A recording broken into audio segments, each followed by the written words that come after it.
दोस्तों, मोदी सरकार के द्वारा बनाए गए नागरिकता संशोधन कानून और एनआरसी को लेकर के एक और बहुत बड़ी खबर आ रही है। आप सभी को पता होगा, कुछ दिनों से लगातार ये चर्चा चल रही है कि बहुत जल्द नागरिकता संशोधन कानून को लागू कर दिया जाएगा। इसी के साथ साथ एनआरसी का भी मामला अब जो है उठ गया है और इस मामले पर भी बीजेपी ने अपना रुख स्पष्ट कर दिया है। और बीजेपी की एक और दिग्गज नेता ने इसी मामले पर एक बड़ा बयान देते हुए यह कहा है कि नागरिकता संशोधन कानून कब और कैसे लागू किया जाएगा। थोड़ा हम आपको विस्तार से इसकी जानकारी देते हैं, साथ ही साथ तीन बड़ी खबरें आपको बताएंगे। दूसरी जो बड़ी खबर है वो है एनआरसी से जुड़ी हुई, साथ ही साथ तीसरी बड़ी खबर उत्तर प्रदेश से है, जहां पर लव जिहाद को लेकर के किस तरह से मुस्लिम जोड़ों को परेशान किया जा रहा है। एक एक करके सभी खबरों के बारे में विस्तार से जानकारी देंगे, लेकिन उससे पहले एक छोटी सी रिक्वेस्ट आपसे करेंगे दोस्तों, अगर आपको भी लगता है कि हमारे देश को एम्प्लॉयमेंट, विकास और बेरोजगारों को रोजगार और अच्छी जीडीपी की जरूरत है तो आप इस वीडियो को लाइक करके चैनल को सब्सक्राइब जरूर करें। और हां, आपसे रिक्वेस्ट है वीडियो को शेयर ज्यादा से ज्यादा करें। पश्चिम बंगाल के भारतीय जनता पार्टी के प्रभारी और महासचिव कैलाश विजयवर्गीय सीएए यानी कि सिटीजनशिप अमेंडमेंट एक्ट को लागू करने को लेकर के कहा है कि केंद्र सरकार इसे बिना राज्य सरकार की मदद के लागू करेगी। उन्होंने आगे कहा है कि नागरिकता संशोधन कानून लागू करने के लिए हमें राज्य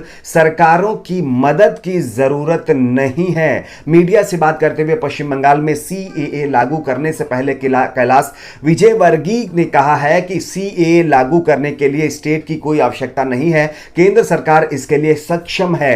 अगर स्टेट सहयोग देता है तो भी लागू करेंगे और नहीं देता है तो भी हम इस कानून को लागू करेंगे। मैं स्क्रीनशॉट दिखा रहा हूं, आप देख भी सकते हैं। कैलाश विजयवर्गीय ने शनिवार 5 दिसंबर को कहा था कि सीएए अगले साल के पहले महीने जनवरी में लागू हो सकता है। और इसी पर जो है विजयवर्गीय ने यह भी कहा था कि सीएए को केंद्र सरकार ने ईमानदारी से पड़ोसी देशों से हमारे यहां आए उत्पीड़ित शरणार्थियों को नागरिकता देने के लिए पारित किया था।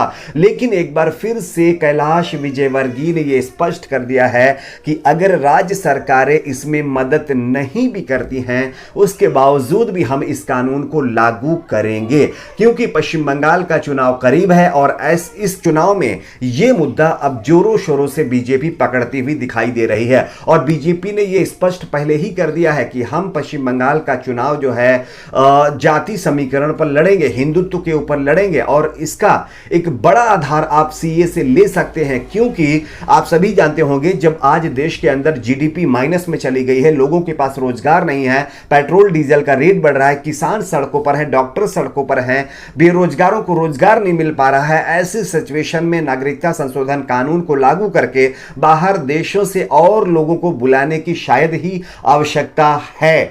और अगर वो बाहर से आए हुए लोग हमारे देश में आएंगे तो उनके भी बच्चे होंगे, आप सभी जानते होंगे, बच्चे होंगे तो पॉपुलेशन बढ़ेगी और पॉपुलेशन बढ़ेगी तो रोजगार भी घटेगा। तो ऐसी सिचुएशन में आप समझ सकते हैं स्थिति क्या होगी। फिलहाल बीजेपी की तरफ से यह स्पष्ट कर दिया गया है कि कानूनों को लेकर के नियम बनाए जा रहे हैं और जनवरी में ये एक का एक करके लागू कर दिए जाएंगे। अब इस पर देखना यह होगा कि किस तरह से लोग इस पर रिएक्ट करते हैं। फिलहाल आसाम के अंदर बताया जा रहा है कि इसको लेकर के एक बार फिर से नाराजगी लोगों के अंदर बढ़ती जा रही है। बात करते हैं एनआरसी को लेकर के। एनआरसी एक ऐसा मामला जिससे सीधा अगर हम कनेक्ट देखें तो सीए का है। लोगों का मानना है कि जब एनआरसी आएगा तब जब नागरिकता दी जाएगी तो सीएए वहां पर काम करेगा और सीए के तहत जिन लोगों के नाम और जिन लोगों के रिलीजन यहां पर ऐड किए गए हैं वो तो अंदर चले जाएंगे, लेकिन जिन रिलीजन को छोड़ दिया गया है, जैसे एक विशेष समुदाय को छोड़ दिया गया है, तो वो लोग कहां जाएंगे, कैसे उनको नागरिकता दी जाएगी। खैर, हाईकोर्ट को एक जानकारी दी गई है और इस एनआरसी के मामले को हाईकोर्ट में पहुंचाया गया। बताया जा रहा है कि आसाम एनआरसी में लगभग 2 लाख से अधिक आवांछित नाम हैं। इसमें मैं आपको बताता हूं, आप स्क्रीनशॉट भी देख सकते हैं। गुवाहाटी हाईकोर्ट ने यह हलफनामा घोषित विदेशियों से संबंधित मामले में सुनवाई करते हुए मांगा था। इस विदेशियों ने दावा किया है कि उनके नाम 2019 में रिलीज अंतिम एनआरसी में थे, लेकिन बाद में जो है वो नाम गायब है। गुवाहाटी हाईकोर्ट को बताया गया है कि असम राष्ट्रीय नागरिकता रजिस्टर एनआरसी में खराब गुणवत्ता जांच और नियंत्रण के कारण लगभग 2.77 लाख अवांछनीय यानी कि अनडिजर्विंग, यानी कि जो लोग डिजर्व नहीं करते, जिन लोगों को इसमें नहीं आना था, लोगों के नाम शामिल हो सकते हैं। असम के एनआरसी को ऑर्डिनेटर हितेश देव शर्मा की ओर से दाखिल किए गए हलफनामे में कहा गया है